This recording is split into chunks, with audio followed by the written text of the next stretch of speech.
Hola a todos, muy buenas tardes. Hoy vamos a estudiar un poco lo que es el recurso de casación. Empiezo por decir que no pretendo hacer un análisis muy profundo de este recurso de casación, sino más bien mostrarle las características principales, cómo lo aborda el Código General del Proceso y ya si les interesa hacer un estudio a fondo de este recurso, les recomiendo la obra de el doctor Hernando Morales Molina, que se llama Técnicas de Casación Civil, y también la obra del doctor Álvaro Pérez Vives, que se denomina del recurso de casación civil, recurso de casación en materia civil, la, penal y del trabajo. Y los tres tomos de Piero Calamandrei sobre casación civil. Bueno, este recurso es un recurso muy importante, ¿cierto? Hay que estudiarlo muchísimo, hay que estudiar sus causales a fondo, y hay que leer muchísima doctrina y jurisprudencia para poder dominarlo. Y sobre todo, pues la práctica les ayudará a dominarlo. Empezamos por decir que el recurso de casación es un recurso extraordinario. Este recurso tuvo su origen en Francia y en Colombia se implantó por primera vez este recurso en 1886. Son pocas las variaciones que realmente se le han hecho a ese recurso desde entonces. Vamos a ver entonces cuáles son los fines del recurso de casación con base en las establecidas en el artículo 333 del Código General del Proceso. La primera, defender la unidad e integridad del ordenamiento jurídico, lograr la eficacia de los instrumentos internacionales suscritos por Colombia en el derecho interno, proteger los derechos constitucionales, controlar la legalidad de los fallos, unificar la jurisprudencia nacional y reparar los agravios irrogados a las partes con ocasión de la providencia recurrida. Esos son los fines. Es importante recordar que el recurso de casación, además de cumplir la finalidad pues, de unificar la jurisprudencia, persigue el restablecimiento del derecho objetivo en los procesos donde supuestamente se violó o se ocasionó realmente un agravio de alguna de las partes. Por eso, para interponer ese recurso se requiere un interés supuestamente violado para poder legitimar la procedencia del recurso. ¿Listo? Respondamos a la pregunta, ¿cuándo procede el recurso de casación? Entonces, únicamente procede contra sentencias y solo de segunda instancia cuando las profiere el Tribunal Superior en los tres numerales que contempla el artículo 334 de la Ley 1564 del 2012. ¿Esas son cuáles? Las dictadas en toda clase de procesos declarativos. Segunda, bueno, en esa primero con la salvedad que establece el parágrafo del mismo artículo 334 que dice que tratándose de asuntos relativos al Estado civil, solo serán susceptibles de casación las sentencias sobre impugnación o reclamación de Estado y la declaración de uniones maritales de hecho. Lo que nos indica claramente que las sentencias en procesos declarativos de familia relativas al Estado civil sobre asuntos diversos a esos mencionados van a carecer del recurso extraordinario de casación. Así que procesos, por ejemplo, como el del divorcio, van a carecer del recurso de casación. Bien, el segundo numeral del 334 dice que las dictadas en las acciones de grupo y cuya competencia corresponda a la jurisdicción ordinaria, que corresponde a la jurisdicción ordinaria. Para determinar mejor qué acciones de grupo corresponden a la jurisdicción ordinaria, revisaríamos el artículo 50 de la ley 472 de 1998. Esta ley dispone que las acciones de grupo que se originen en la actividad de las entidades públicas y de personas privadas que desempeñen funciones administrativas, pues serán conocidas por la jurisdicción de lo contencioso administrativo, mientras que las restantes se adscriben a la jurisdicción civil ordinaria. Entonces, de modo que es respecto a las sentencias de segunda instancia proferidas por el tribunal que se podrá acudir al recurso de casación. Para aclarar el tema, cuando ustedes van a interponer una acción popular contra una entidad pública, lo hacen ante el contencioso administrativo. Cuando esa acción popular está dirigida contra un particular, lo hacen ante un juez civil del circuito. Recurso de casación procede únicamente de sentencias de segunda instancia. Bien. El tercer numeral nos dice que procede contra las dictadas para liquidar una condena en concreto.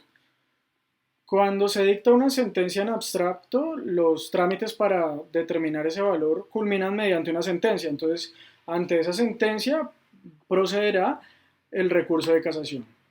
Siempre, siempre y cuando obviamente se reúnan los requisitos eh, que establece la ley para que proceda el recurso de casación. En cambio, ese recurso no va a proceder contra sentencias dictadas en otro tipo de procesos.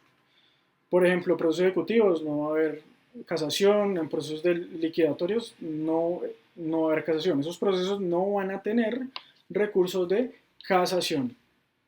Bien.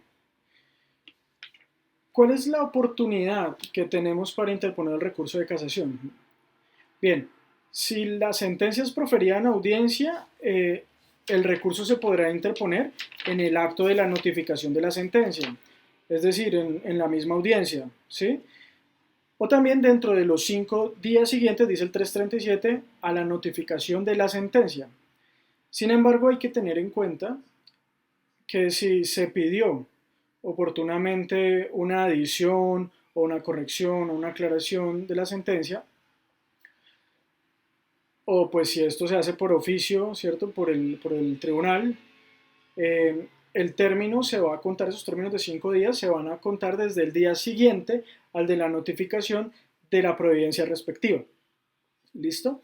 Es importante resaltar que quien no apeló la sentencia de primera instancia, pues no va a poder interponer el recurso de casación si hubiese sido confirmatoria, ¿cierto? Si la sentencia de segunda instancia hubiese sido confirmatoria de la decisión de primer grado. Bien, hasta ahí pues creo que vamos claro, ya entendimos cuál va a ser la oportunidad para interponer el recurso. Por favor, no vayan a confundir nunca la interposición del recurso con la sustentación del recurso, ¿listo? La sustentación es en otra etapa y vamos a ver que se va a hacer mediante una demanda de casación, ¿listo? Bien, ahí vamos claros. Ahora respondamos a cuáles son las causales para interponer el recurso de casación. Estas causales están consignadas en el artículo 336 del Código General del Proceso. Yo les recomiendo que estudien mucho más a fondo lo que les voy a explicar. Busquen bastante doctrina, busquen jurisprudencia para que las puedan entender mejor. ¿Listo? Voy a intentar explicárselas de una manera muy sencilla para que las puedan entender y esto puede ser una introducción a esas causales que pueden generar el recurso o mejor, dar cabida al recurso de casación. La primera causal que nos trae el código es la violación directa de una norma jurídica sustancial. Una norma sustancial, según nos enseñó Hernando Davis Echandía, gran maestro, es aquella norma que confiere derechos o impone obligaciones a las personas en oposición a la que se refiere al procedimiento o a la mecánica del proceso, ¿cierto? Al curso o al trámite o a determinar medios de prueba o su valor. ¿Listo? Eso nos lo enseña Davis Echandía. Esa violación directa a una norma sustancial se puede dar por falta de aplicación de la ley sustancial al caso concreto que se va a recurrir. Por ejemplo, el tribunal se abstuvo de que el tribunal se abstuvo de acogerse a una disposición legal para resolver el caso concreto y esa norma existía y aún así el tribunal se abstuvo. Otra es, por ejemplo, cuando la norma se emplea y no es la concerniente a la materia del litigio. Y tercero, cuando el tribunal hace una interpretación errónea de esa norma, es decir, en su labor hermenéutica el tribunal le da un alcance errado a la disposición legal que se aplica para el caso. ¿Listo? La violación al derecho sustancial debe ser la causa del error que ocasionó ese perjuicio al recurrente. Es decir, el error, para que me entiendan, hizo que se emitiera una sentencia con un sentido distinto al que debía darse. Si por el contrario el error del fallador se produce en la manera en como argumenta el fallo, pero no en el alcance de la decisión, no se ve reflejado en el alcance de la decisión, pues el fallo estará llamado a mantenerse. ¿Listo? La segunda causal es que trae el código es la violación indirecta de la ley sustancial como consecuencia de error de derecho derivado del desconocimiento de una norma probatoria o por error de hecho manifiesto y trascendente en la apreciación de la demanda, de su contestación o de una determinada prueba. Bueno, es un poco larga la causal, pero no es de difícil entendimiento. Amerita mucha más profundidad, obviamente, en su estudio, pero pues voy a intentar explicársela. Esta causal se puede presentar en dos modalidades, por error de hecho o por error de derecho.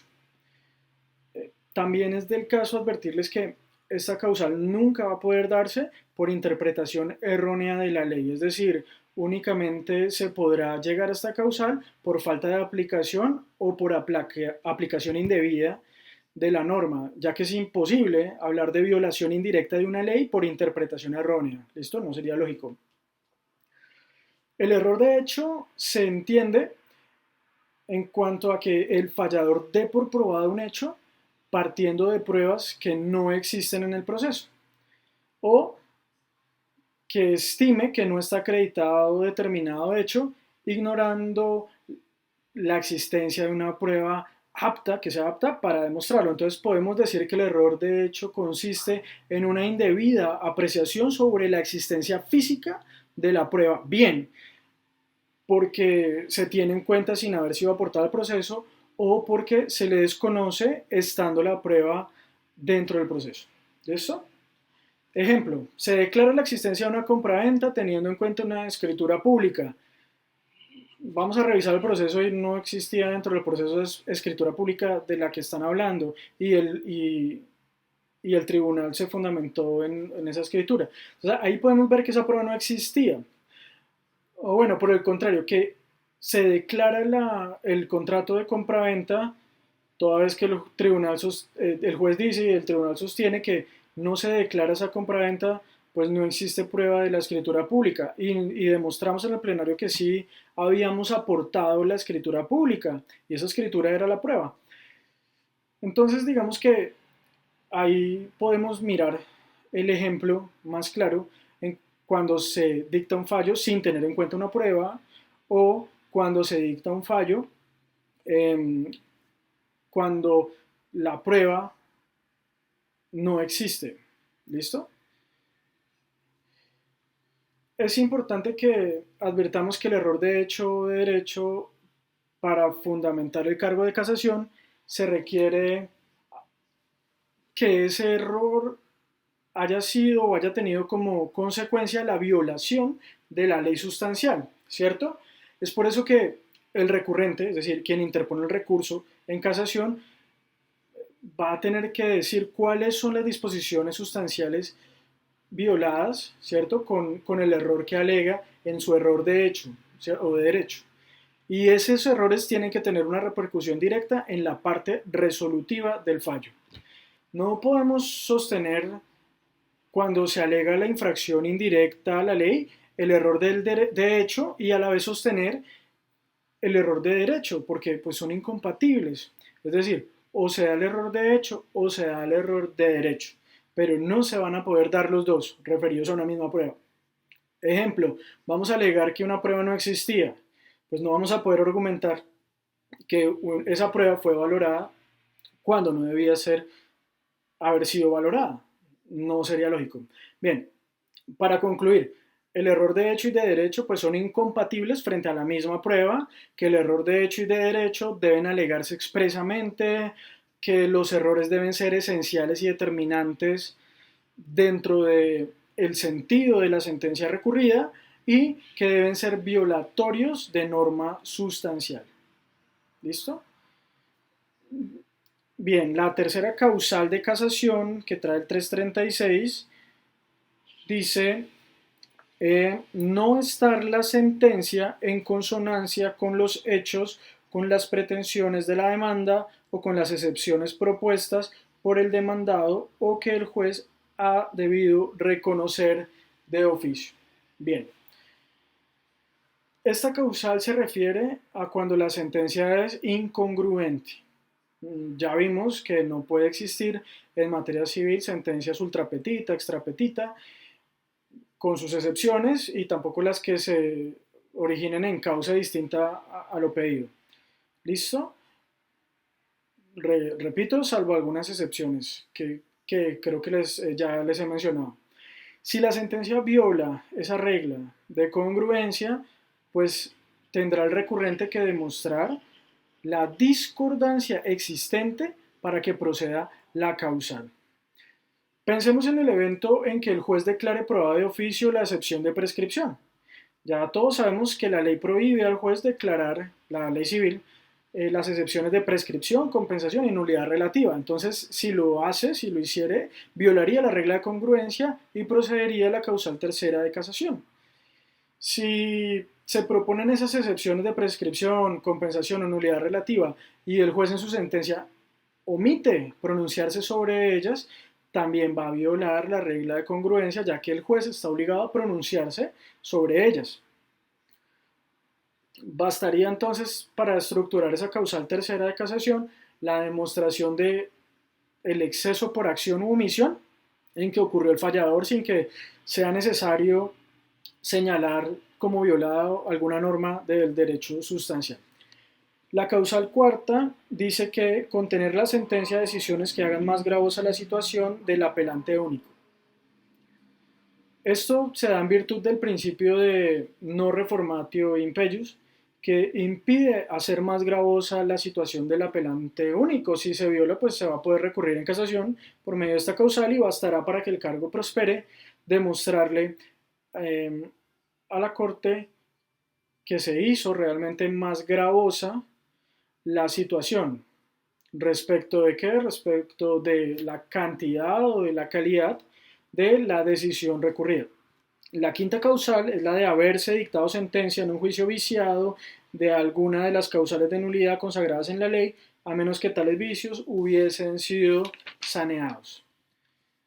Los invito a que lean el artículo 133 que establece las causales de nulidad, pues este numeral se refiere a esas causales que son taxativas y están establecidas en ese artículo cuando no hubiesen sido subsanadas por los medios que establece también el código en su artículo 136. Entonces los invito a que se remitan a esos artículos y las lean. Bien, respondamos, después de esas causales, respondamos ahora. Cuando las pretensiones son netamente económicas, ¿existirá algún factor cuantía para interponer el recurso de casación o no? La respuesta es sí. ¿Listo? Cuando es solo orden económico, sí, existe una cuantía. Está en el 338 del Código General del Proceso. Quiere decir esto que el recurso procede cuando el valor actual de la resolución desfavorable al recurrente sea superior a 1000 salarios mínimos, salarios mínimos legales mensuales vigentes, 1000 salarios mínimos legales mensuales vigentes. ¿Existe alguna excepción? Sí, también está contemplada en ese artículo y dice que cuando se trate de sentencias dictadas por acciones populares y de grupo y las que versen sobre el Estado civil, esas son excepciones. Ese artículo 338 nos habla en su inciso final de una modalidad de recurso de casación adhesivo. Para que lo entendamos, si el recurrente cumple con las condiciones para impugnar la sentencia a través de casación y lo hace y la otra parte la interpone, pero este no cumplía con los requisitos, ¿cierto? Porque, digamos, no estaba afectado en 1.000 salarios mínimos legales mensuales vigentes. También se le va a conceder a este el recurso extraordinario de casación, pero los dos recursos se van a tramitar autónomamente. Si el recurrente que cumple las condiciones para interponer el recurso de casación no lo hace y el otro litigante sí lo hace, pues al otro litigante le van a negar el recurso por improcedente en razón a que no cumple con los requisitos de los 1.000 salarios legales mensuales vigentes. En ese orden de ideas, el que cumple con los requisitos es obligación que haya interpuesto el recurso extraordinario de casación para que también le puedan dar trámite a la otra parte que no cumple con ese requisito. También pasa si el que recurre y cumple los requisitos desiste del recurso o se lo declaran desierto, pues van a cesar inmediatamente los efectos del recurso interpuesto por la otra parte, que no cumplía los requisitos para interponer el recurso porque no estaba perjudicado hasta en 1.000 salarios mínimos legales mensuales vigentes. ¿Listo?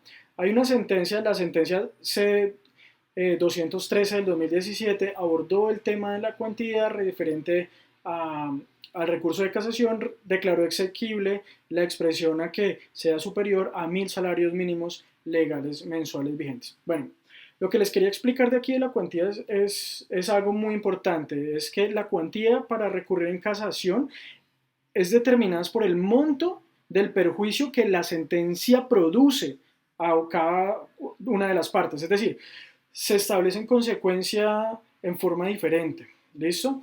Voy a poner un ejemplo. No es que la demanda diga, bueno, voy a poner un ejemplo. Pedro es condenado a pagar 900 millones de pesos en un proceso de responsabilidad civil, eh, ya que Juan lo había demandado en un proceso de responsabilidad.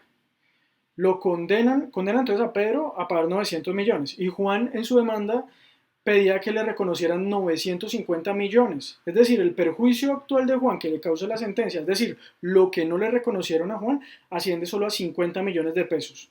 Entonces, si Juan quisiera recurrir en casación, lo haría por 50 millones de pesos. Esa sería su cuantía, porque es la diferencia de lo que le dieron a lo que estaba pidiendo.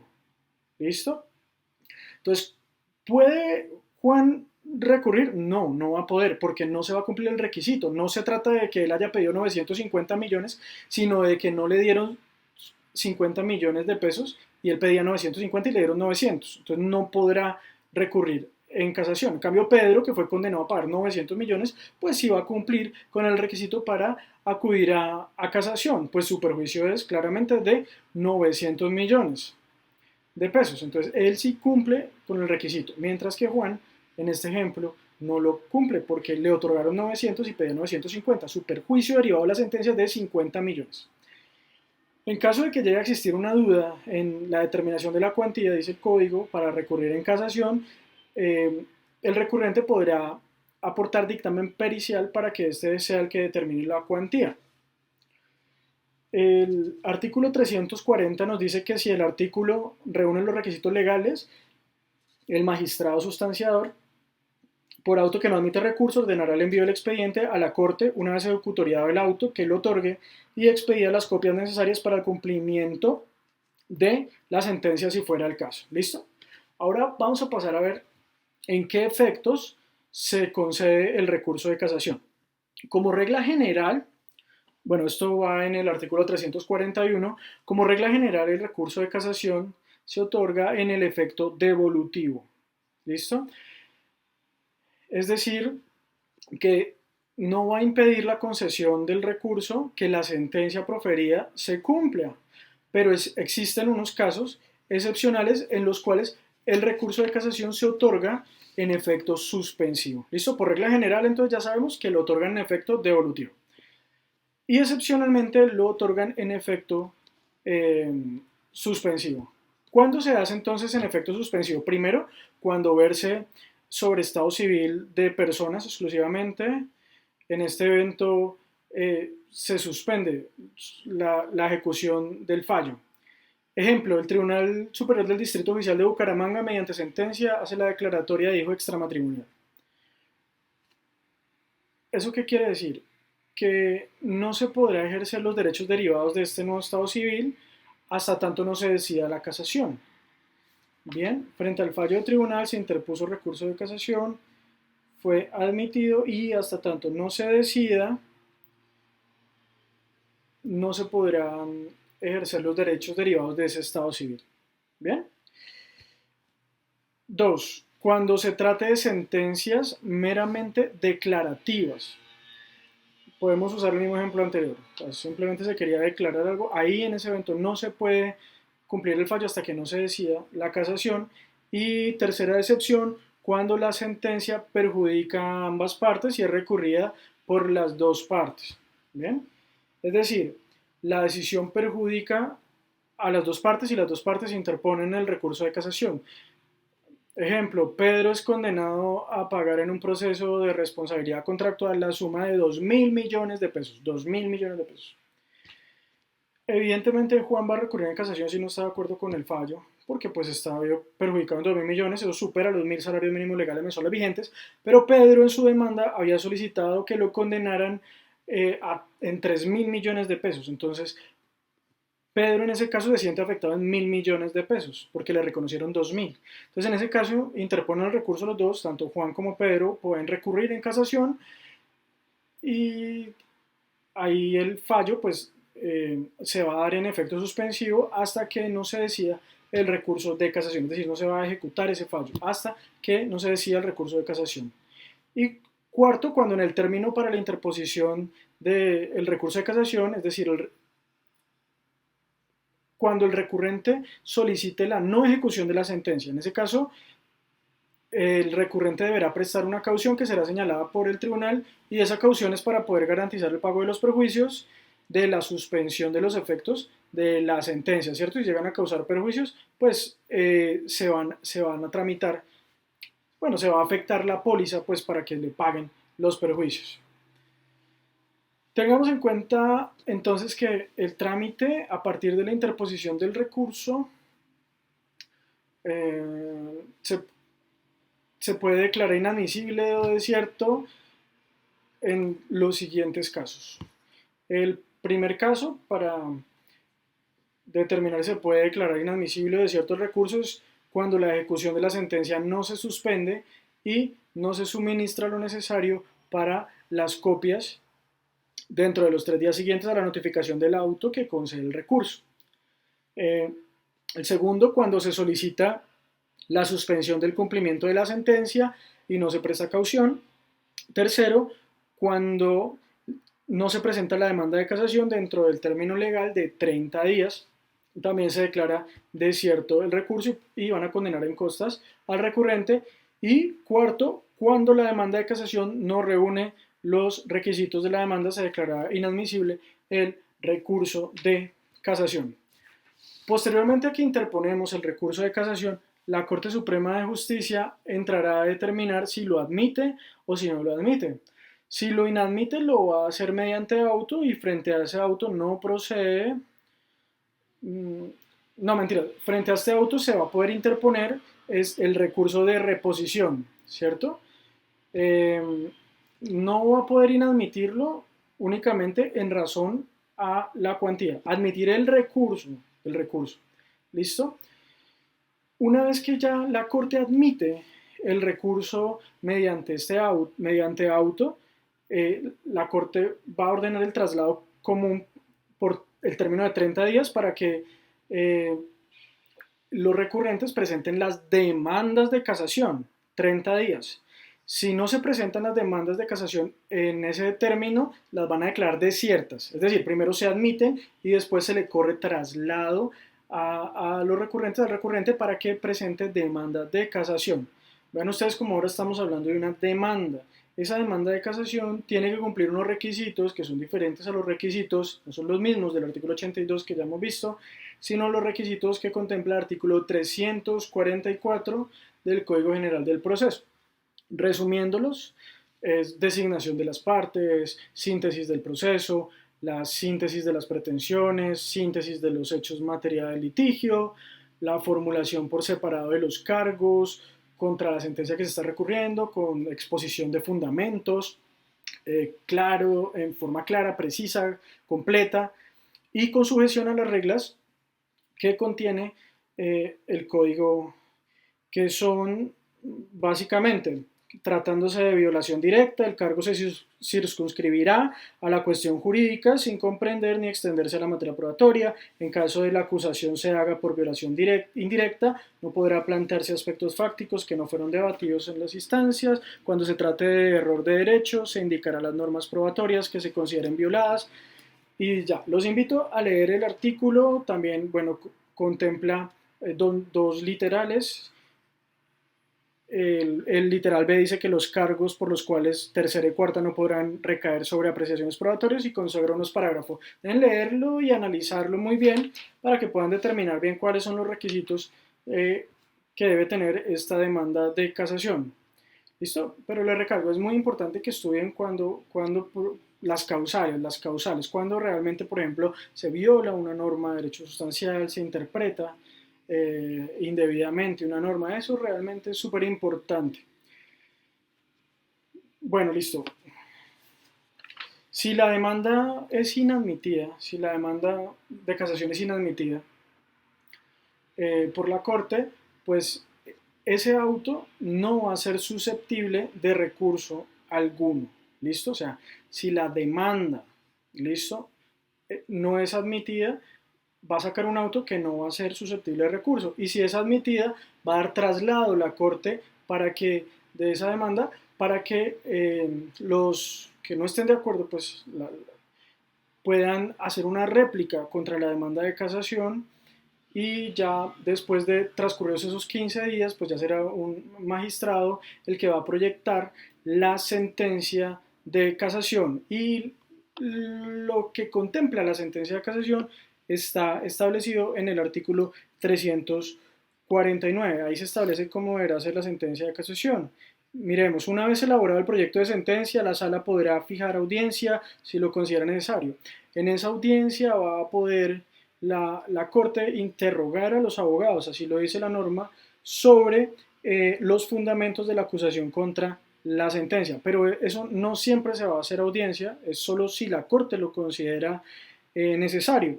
En la sentencia, la sala examinará en orden lógico las causales alegadas por el recurrente. Si prospera la causal cuarta del artículo 336, dispondrá que según el momento en que ocurrió el vicio, la autoridad competente rehaga la actuación anulada. Ahí hay un claro error en el código, porque la causal cuarta no es la que consagra la causal cuando opera la nulidad. Esa es la causal 5. ¿Listo? Entonces eso ténganlo claro. El artículo 349 en su inciso segundo pues tiene un error. Realmente la remisión que se hace ahí es a la causal quinta. Bueno, entonces leámoslo otra vez ya, pero entendiendo que es la causal quinta. En la sentencia, la sala examinará en orden lógico las causales alegadas por el recurrente. Si prospera la causal quinta, la estoy corrigiendo yo, del artículo 336, dispondrá que según el momento en que ocurrió el vicio, la autoridad competente rehaga la actuación anulada. Si se acoge cualquier otra de las causales, la Corte casará la sentencia recurrida y dictará la que debe reemplazarla cuando prospere un cargo que solo verse sobre la parte de las resoluciones de la sentencia. Procederá al estudio de las demás acusaciones. ¿Listo? Antes de dictar sentencia de instancia, la sala podrá decretar pruebas de oficio si lo estima necesario. La sala no casará la sentencia por el solo hecho de hallarse erróneamente motivada, si su parte resolutiva se ajusta a derecho, pero hará la correspondiente rectificación doctrinaria. ¿Listo? Pues básicamente eso es lo que dice, lo que tendrá la sentencia. Y si no prospera ninguna de las causales alegadas, se condenará en costas al recurrente, salvo en el caso de que la demanda de casación haya suscitado una rectificación doctrinaria. Bueno, les recomiendo que estudien muchísimo más y a profundidad este recurso de casación. Es un recurso súper técnico que amerita muchísimo estudio, y realmente no conozco muchos abogados que manejen el recurso de casación de debida forma. Así que los invito a profundizar mucho más, a investigar sobre este recurso y a leer.